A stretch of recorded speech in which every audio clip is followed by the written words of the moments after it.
First ever factory outlet Mukunda jewelleries KPHB Somajiguda Kothapet Khammam.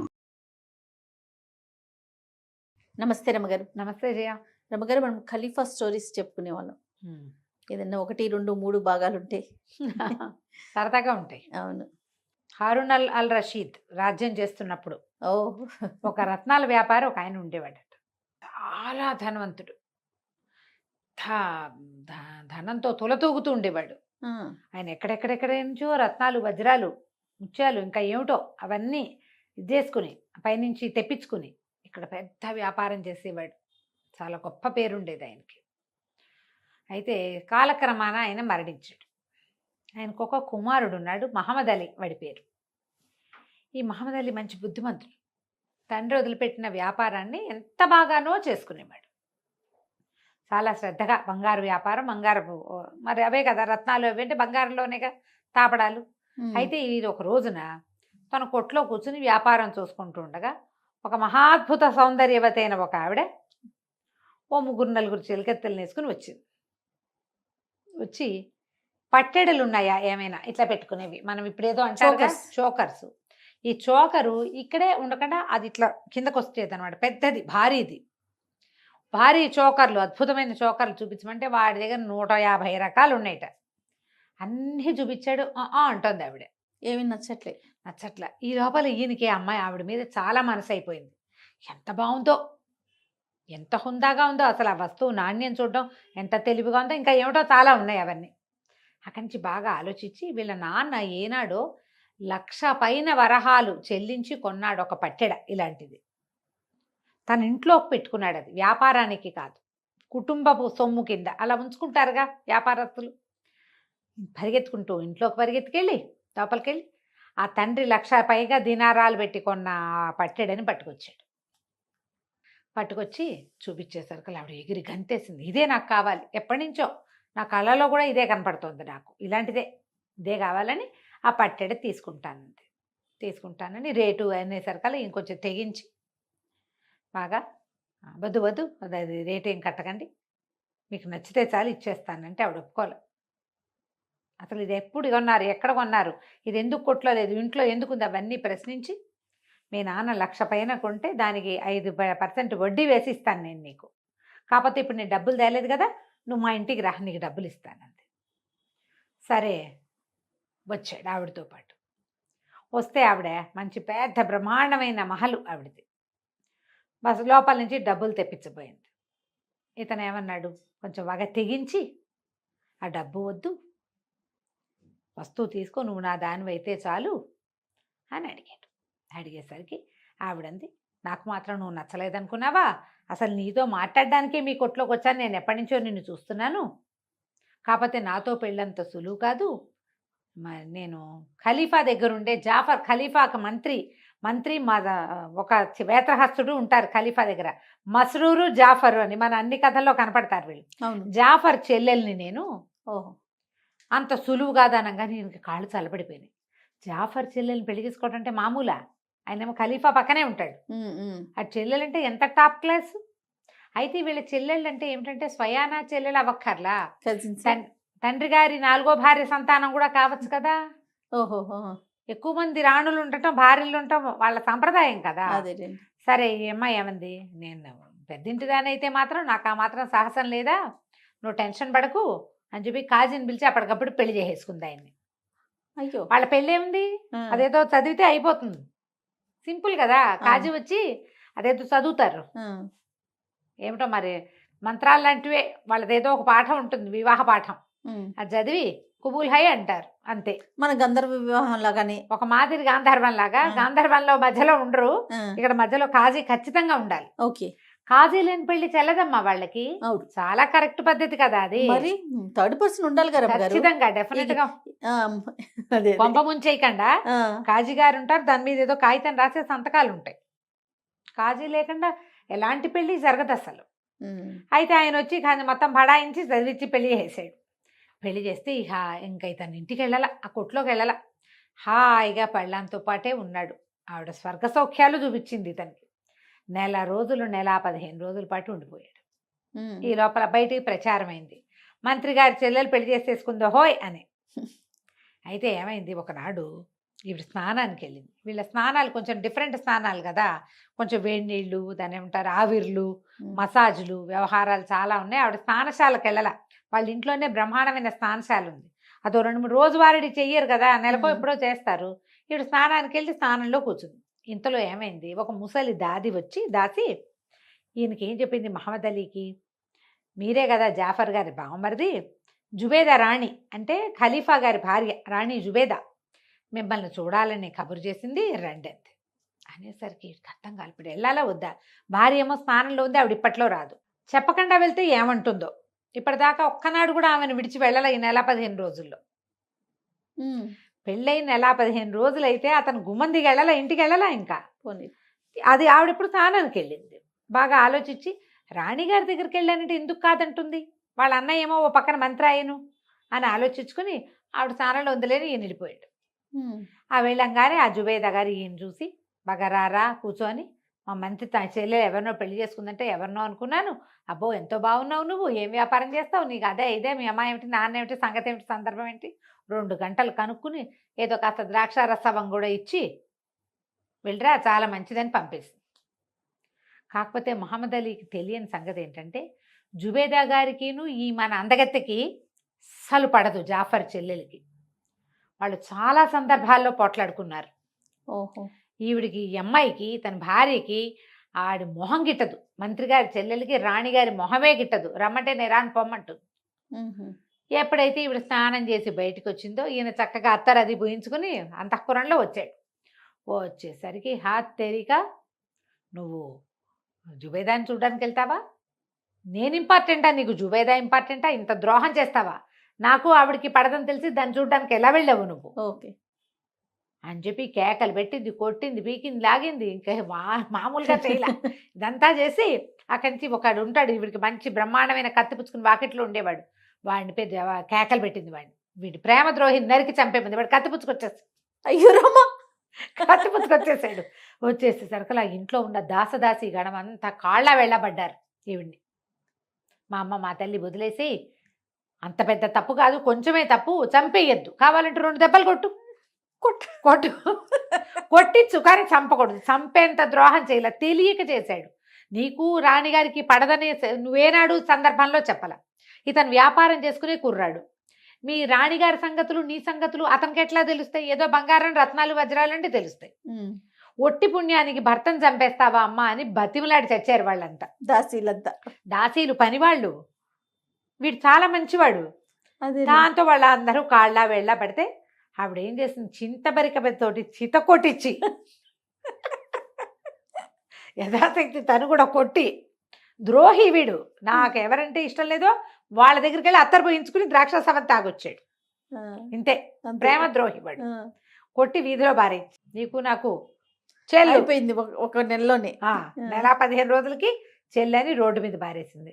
ఆ road మీద పారేయబడిన మహమ్మద్ అలీ ఎట్టా గొట్ట ఈడ్చుకుంటూ, ఎవడో తెలిసిన గుర్రబండి వాడు చూసి వీడిని గుర్రబండి ఎక్కించుకుని ఇంట్లో బారేసాడు తీసుకొచ్చి. దానికి వైద్యాలు చేయించి మొత్తాన్ని పుళ్ళన్నీ మానేక వాడికి ఒక రకమైన అసహ్యం పుట్టింది. ఇంత అవమానమా నాకు, ఈ అవమానానికి ప్రతిక్రియ ఏం చెయ్యాలి, ఊరిని ఏదో చెయ్యాలి, ఏం చేయాలో తెలియదు. దాన్ని ఏం చేయలేడు, ఆ భార్యామణిని అతనేం చేయలేడు. అందుకని ఏం చేశాడు, కోట్ల కొద్దీ ఉన్న ఆస్తిని తెగనమ్మేశాడు. ఇవి విచిత్రమైనవన్నమాట ఇవన్నీ. అదే కదా, కేవలం మనకి ఏమంటారు, ఈ అరేబియన్ నైట్స్లోనే ఇలాంటి పరమ విచిత్రాలు కనపడతాయి. మామూలుగా పగ తీర్చుకోవడం అంటే మనం ఏమనుకుంటాం, ఇంకో 2-3 పెళ్లి చేసేసుకోవటం, కనీసం లేకపోతే వాళ్ళ ఇంటి మీద రాళ్ళు రప్పలు వేసి దాన్ని ఏదో గొడవకి చేయటం. వీడు డిఫరెంట్ ప్రతీకారం తీర్చుకున్నాడు. బాగుందిరావు గారు. ఏం చేశాడు, ఆస్థంతా అమ్మే అవతల పారేశాడు, మొత్తం పూచికపులతో సహా అమ్మేసి కొన్ని కోట్ల రూపాయలు చేర్చాడు. 100 మంది బానిసల్ని కొన్నాడు.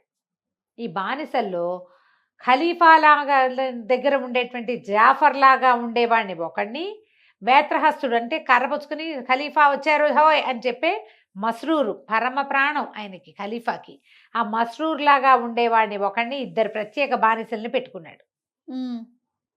అక్కడి నుంచి ఏం చేసేవాడు, ప్రతి పౌర్ణమి నాటి రాత్రి వీడు ఖలీఫాలాగా బట్టలు, ఖలీఫాలాగా వ్యవహారం అంతా ఏర్పరచుకుని ఈ 100 మంది బానిసలు వెంట రాగా ఆ మస్రూరు జాఫర్ లాగా ఉన్న వాళ్ళని కూడా వెంబడ పెట్టుకుని టిగ్రిస్ నది మీద నౌకాయానానికి వెళ్ళేవాడు. ఖలీఫాయే వచ్చాడు అనుకునే వాళ్ళందరూ. వాడు నేను ఒక అంటే ఖలీఫాకి నకలుగా జీవించి ఆ అవమాన భారాన్ని తగ్గించుకోవాలి అనుకున్నాడు. ఊరిని వాడి పాయింట్ చూడు. క్రమంగా ఈ బానిసలు చాలా గట్టిగా వీళ్ళు అంత బాగా డబ్బులు ఇస్తుంటే అటువైపు ఎవరైనా ఏంటి ఖలీఫా వెళ్తుంటే మీరు అడ్డం వస్తున్నారు అని ఖలీఫాయే వచ్చిన సినిమా వాళ్ళు ఇచ్చేవాడు. అట్లా కొన్ని పౌర్ణములు వెళ్ళాడు. వాళ్ళకి అలవాటు పడ్డారు జనమంతా ఈ టైంలో ఖలీఫా వెళ్తాడు అని. నిజానికి నిజం ఖలీఫా గారు ఒక పౌర్ణమి నాటి రాత్రి ఆయన నిద్ర పట్టక పెంద్రాళే చీకటి పడేసరికి విసుగ్గా ఉందని జాఫర్ని కేకేశాడు. కాసేపు అలా తిరుగుద్దాం పదా అని. వీళ్ళు ఏం చేశారు, ఇలా మామూలు వేషాలతో వెళ్ళకుండా ఖలీఫాకి ఎప్పుడు కూడా మారు వేషం వేసుకోవటం అలవాటు. ఒక వ్యాపారస్తుల వేషం వేసుకుని బయలుదేరారు. మస్రూరు, జాఫరు, ఖలీఫా ముగ్గురు బయలుదేరి వెళ్తుంటే ఈ నది మీద చూస్తే ఒక పెద్ద నౌక, దాని మీద అన్ని దివిటీలు ఏంటో గానా బజానా గందరగోళంగా ఉంది. అర్థం కాలేదు, ఎవడు వెళ్తున్నాడు ఈ టైంలో, ఎవరన్నా వస్తున్నారా మన ఊళ్ళోకి, ఏమిటి మనకేం వార్త గీత వచ్చినట్లేదే. మామూలుగా ఊళ్ళోకి ఎవరైనా పెద్ద వ్యాపారస్తులు వాళ్ళు వస్తుంటే ముందే వార్త రావాలి కదా, జాఫర్కైనా తెలియాలి కదా, రాజుగారి తెలీదు, మంత్రికైనా తెలియాలిగా. ఏమిట్రా అని నది దాకా వెళ్ళారు. అక్కడ జమా జట్టిలాగా నుంచున్న 3-4 బానిసలు ఖలీఫా వ్యవహారానికి వెళ్తుంటే ఏమిటి ఆయన షికారు వెళ్తుంటే ఇక్కడికి వచ్చి నుంచున్నారంటే పొండి అన్నారు. కాంతపోయారు. ఏమిటి ఖలీఫావా, మనం ఇక్కడే కదా ఉన్నాం, వీడు వెళ్ళేవాడెవడో వీళ్ళకి అర్థం కాల. ఆ వెళ్ళేవాడెవరో తెలుసుకోవడానికి వీళ్ళు బాగా ప్రయత్నం చేయటానికి ఏం చేశారు, ఇంకో పక్క నుంచి అక్కడికి వెళ్ళారు. పడవవాడిని ఒకడిని అడిగారు, పడవ తీసుకెళ్తావా అని. అప్పుడు వీళ్ళు చూశారు, ఆ పడవ తమ వైపు నుంచి వెళ్తుంటే ఒక చక్కటి బట్టలు ధరించిన ఒక యువకుడు. ఆ బట్టలు ఖలీఫా వేసుకునేలాంటి డ్రెస్సులే అవి. జనరల్గా రాజుగారు వేసుకునేలాంటి బట్టలు ఎవరు వేసుకోగలుగుతారు, క్యాష్ పార్టీలు. అంతేగా, ఆ ఊళ్ళో క్యాష్ పార్టీ అయినప్పటికీ ఖలీఫాని ఇమిటేట్ చేయరు. వీడు పై ఊరివాడా ఒక అనుమానం. అయితే ఈ ఖలీఫాకి లాగా కనపడుతున్న ఈ కుర్రాడికి అటు ఇటుగా నిలబడ్డ వాళ్ళిద్దరూ, ఒకడు ఇంచుమించు జాఫర్ లాగా, రెండోవాడు అటు ఇటుగా మస్రూర్ లాగానే ఉన్నారు. పూర్తిగా అర్థమైంది వీళ్ళకి ఇదేదో ఏదో జరుగుతోందని తెలిసింది. ఆ పడవడన్నాడు జాలిగా, బాబు ఖలీఫా మీ ఊరు వాళ్ళు కాదా నాయన, ఏ ఊరు నుంచి వచ్చారు, ప్రతి నెల ఖలీఫా ఊరేగింపు వెళ్తాడే ఆడ పడవలోను అన్న. ప్రతి నెలనా, నేను ఇప్పుడు వెళ్ళారు అనుకుంటున్నాడు ఖలీఫా గారు. వాళ్ళు చూసుకున్నారు, ఏదో జరుగుతోంది, తెలుసుకోవాలి. ఆ పడవ పెద్ద పడవ అంతా గానా బజానాలతో వెళ్తోంది. సరే ఇక్కడ కనపడిన పడవండి 10 దినారాలు ఇస్తాము, ఖలీఫా పడవని వెంబడించి తీసుకెళ్ళమన్నారు. నేను చాలా భయపడ్డాడు ముసలివాడు. ఊరు నాయనో కొంప మునిపోతుంటే ఏం భయం లేదు, స్పీడ్గా వెళ్ళొద్దు, నిదానంగా వాళ్ళు ఎటు వెళ్తున్నారో చూసి అటు తీసుకెళ్ళు, మమ్మల్ని వదిలే, నువ్వు మమ్మల్ని వెనక్కి తీసుకురా ఒక్కర్లా, వదిలేస్తే మేము వెళ్తామన్నారు. సరేనని పడవెక్కారు. ఆ పెద్ద పడవ పోతోంది ముందుకి. వాళ్ళు ఏం చేస్తారు, అట్లా టిగ్రిస్ నదిలో ముందుకెళ్ళి వెళ్ళి ఒక లంకకి పట్టిస్తారు ఆ పడవని. ఎక్కడో ఓ చోట వేస్తారనమాట. ఆ లంక మీద పెద్దగా విశాలంగా గుడారాలు అవి వేసుంటాయి. ఈ పడవలో ఉన్న జనం అంతా దిగుతారు. ఇక్కడ ఉన్న జనం ఎవరు, ఒకటి ఖలీఫా వేషధారిగా ఉన్న మహమ్మద్ అలీ, మస్రూర్ జాఫర్ వేషాల్లో ఉన్న 2 బానిసలు దిగుతారు. అక్కడి నుంచి గానా బజానా జనం అంతా దిగుతారు. అక్కడ చక్కగా వంటలు చేస్తారు, బ్రహ్మాండంగా వండుకుని తర్వాత గానా బజానా జరిగి తాగి తిని జరిగిన అవమానాన్ని మర్చిపోయే ప్రయత్నం చేస్తాడనమాట అబ్బాయి. సరే వీళ్ళు ఏం చేశారు, ఆ పడవ వాళ్ళు సెటిల్ అయిపోయి వీళ్ళంతా గుడారాలు వ్యవహారాలు అన్నీ అయ్యాక మన వాళ్ళు ముగ్గురు అసలు హీరోలు, రాజుగారు, మంత్రి, వేత్రహస్తుడు ముగ్గురు ఏం చేశారు, ఆ లంకకు ఒక్క అడుగు యువతలుగా దిగి తాపీగా మెల్లిగా అడుగులు వేసుకుంటూ అక్కడికి వెళ్ళారు. వెళ్ళేసరికి వీళ్ళు అక్కడ విందు ఏదో మొదలుపెట్టారు.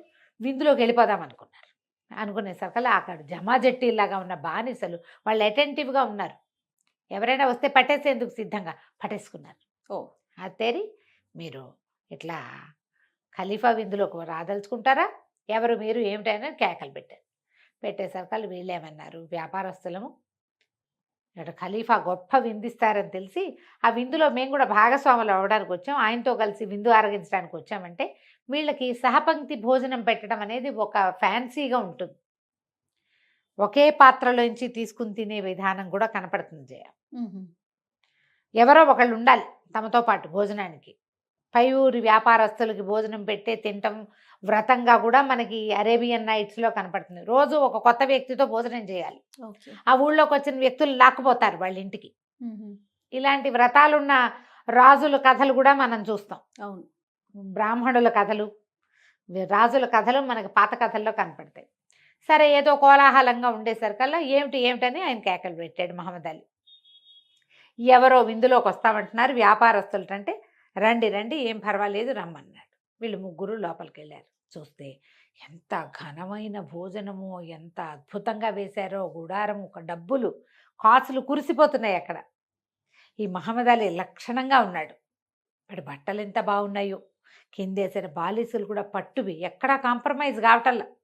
వడ్డించిన ఆహారం చూసి ఆశ్చర్యపోయాడు ఖలీఫా. తంతినేలాంటిదే ఖరీదు. సరే, మెల్లిగా భోజనం వాళ్ళు మొదలుపెట్టారు. తింటూ ఉంటే ఓ పక్క నుంచి గానా బజానా సాగుతోంది.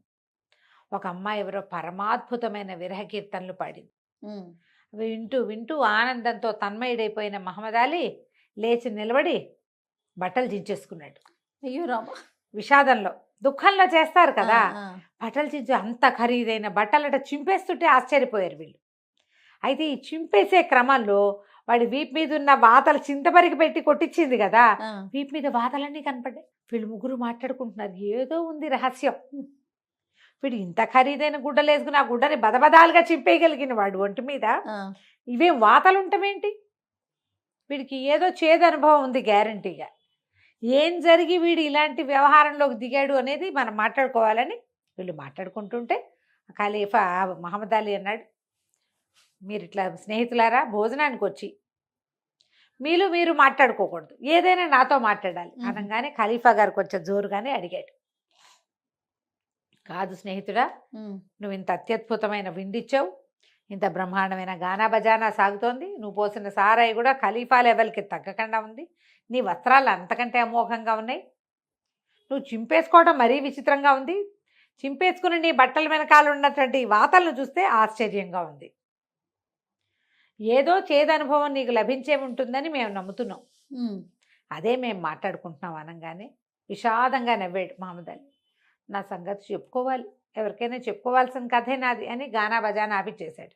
మీరు వచ్చి నా దగ్గర కూర్చోండి అన్నాడు. కూర్చుంటే బ్రహ్మాండమైన వ్యాపారస్తుడిని, ఫలానా కొట్టు నాదేననగానే వీళ్ళు ఆశ్చర్యపోయారు. వీళ్ళకి తెలుసు రత్నాల వ్యాపారస్తుడు వీళ్ళ నాన్న, వీడు కుర్రాడు కాబట్టి వీళ్ళకి ప్రత్యేకంగా తెలియదు, కానీ అసలు రత్నాల వ్యాపారస్తుడి కుర్రవాడి తండ్రి మహమ్మద్ అలీ తండ్రి చాలా ప్రఖ్యాతి పొందినవాడు. ఖలీఫా పెళ్ళిళ్ళప్పుడు బంగారం తెచ్చిపెట్టిన వాడు అతనే. ఆయనకు ఆశ్చర్యం వేసి, వీడు మన స్నేహితుడు కొడుక, వీడి పరిస్థితి ఏమిటి ఇట్లా? అప్పుడు నేను ఒక అమ్మాయిని ప్రాణప్రియంగా ప్రేమించాను, మా నాన్న కొన్న లక్షలాది వరహాల ఖరీదున్న బంగారు పట్టెడని ఆమెకే సమర్పించాను, ఆమెమో నన్ను పెళ్లి చేసుకుంది, నేను ఆమెతోటే గడిపాను. ఒకనాడు జుబేదా రాణి కబురు చేస్తే, రాణి అంటే ఆమె స్నానం నుంచి వచ్చేసరికి నేను కనపడకపోతే బాధపడతాను తెలుసు నాకు, కానీ రాణిగారి మాట కాదట్టమేలాగా, రాణి దగ్గరికి వెళ్ళానంటే సంతోషిస్తుంది అనుకున్నాను, ఆ రాణికి ఆవిడకి పడదు అనగానే జాఫర్కి అర్థమైంది ఇది మన చెల్లె అని. ఏదో విన్నారు చెల్లెలు పెళ్లి చేసుకుందని వదిలేసిందని, ఏం జరిగిందో వాళ్ళకి తెలియదు, ఇప్పుడు అర్థమైంది. ఆమె నన్ను చితకొట్టించింది, నా ఒంటి మీద ఉన్న దెబ్బలన్నీ అవే, మరి ఇంకేం చేయను, అవమానం నుంచి తేరుకోవటానికి, నేను బాగా రంజించటానికి నా మనసు, నేను ఈ మార్గాన్ని ఎన్నుకున్నా. ఇప్పటికి సంవత్సరంగా ఖలీఫా లాగా నేను ఇదే చేస్తున్నాను. వీళ్ళు ఆశ్చర్యపోయారు, ఏడాది నుంచి సరుతుంటే మనకు తెలియట్లేదురా నాయన. సరే, ఆయన్ని బాగా చేశారు, బాగా సాంత్వన పరిచి మళ్ళీ కలుసుకుందామని మెల్లిగా యువతలకు వచ్చేసారు. వచ్చి వీళ్ళ పడవ తెల్లవారేసరికి దారి పడుతుంది కదా, వీళ్ళ పడవలోనే ఎక్కి వెనక్కి వచ్చారు. మర్నాడు ఏం చేశాడు ఖలీఫా, సభ తీర్పిచ్చి మహమ్మద్ అలీని పిలిపించాడు. అతనితో పాటు జాఫర్ చెల్లెల్ని కూడా రమ్మన్నారు. ఓహో, చూపించారు. ఈ మనిషిని ఎరుగుదువా అని అడిగారు. వీడెవడో నాకు తెలియదు అంది ఆవిడ, కొట్టించి కూడా. అప్పుడు ఆయన, నువ్వు నిన్న రాత్రి మాకేం చెప్పావు అది సభకి చెప్పాలి, నువ్వు ఓ పిల్లని ప్రేమించి దాన్ని వివాహం చేసుకుని దానికి ఇంత బంగారం ధారపోసి తెలియక చేసిన ఒక పొరపాటుకి ఇలాంటి శిక్ష అనుభవించండి వీడు. అనుభవిస్తున్నాడు, ఇంకా స్టిల్ అవమానంలోనే ఉన్నాడు. పోనీ కొడితే కొట్టింది, మళ్ళీ కావలించుకుంటే వీడికి వచ్చిన అభ్యంతరం ఏం లేదు. అన్నీ కొట్టి తర్వాత ఐఎమ్ సారీ అంటే కోపంలో కొట్టానంటే సరిపోతుంది. ఇప్పుడు అవే కదా మన సంగతులు, చిత కొట్టేయటం, సారీ అంటాం. అప్పుడు ఇవన్నీ విని అతను ఎంత బాధపడుతున్నాడో, ఏం చేస్తున్నాడో, సంవత్సరంగా తన సంపదంతా ఎట్లా టిగ్రిస్ నది మీద పడవ ప్రయాణంలో వెళ్తూ ఆ దుఃఖాన్ని ఎలా వెళ్ళబోసుకుంటున్నాడో అదంతా తెలుసుకుంది అమ్మాయి. తెలుసుకున్నాక జాఫర్ చెల్లెల్ని అడిగాడు ఖలీఫా, అమ్మాయి ఒక మంచి పెళ్లి కొడుకు, వీడు చాలా మంచివాడు, వీడిని పెళ్లి చేసుకుంటావా అంటే, మీరు చెప్తే ఎందుకు చేసుకోనండి అంది. అనగానే వెంటనే నేను పిలిచి ఖాజీని పిలిచి జాఫర్ చెల్లెలకి మహమ్మద్ అలీకి పెళ్లి చేసేశారు. మళ్ళీ పెళ్లి చేసి మళ్ళా ఈ జాఫర్ చెల్లెలింటికి మహమ్మద్ అలీని పంపించారు. ఆ తర్వాత అతను బ్రహ్మాండంగా రత్నాల వ్యాపారం చేశాడు. రాజుగారితో చాలా క్లోజ్గా ఉండేవాడు. అప్పటిదాకా ఖలీఫా గారికి టిగ్రిస్ నది మీద పడవలో వెళ్ళటము, ఒక లంకలో గానా బజానా చేయటం ఆ ఊహ కూడా రాల. వీడికి వచ్చింది ఆ ఫ్యాన్సీ ఐడియా. ఆ తర్వాత ఆయన ప్రతి వెన్నెల రాత్రి టిగ్రిస్ నది మీద నౌకాయానానికి వెళ్ళి ఉట్టిగా పడవతో తిరగడం కాకుండా ఓ బ్రహ్మాండమైన లంకను సెటప్ చేసుకుని ఆడ చక్కగా గానా బజానా చేసుకుని తెల్లవార్లు వెన్నెట్లో గడిపి రావడాన్ని అలవాటు చేసుకున్నాడు. మహమ్మద్ అలీ ప్రతి ఆయన ట్రిప్పులోనూ, ఆయన ఖలీఫా గారి ప్రతి ట్రిప్పులోనూ మహమ్మద్ అలీ కూడా ఆయన వెనకాలే వెళ్ళేవాడు. కథ కంచికి మనం ఇంటికి. బాగుంది రమ్మగారు. నమస్తే. నమస్తే.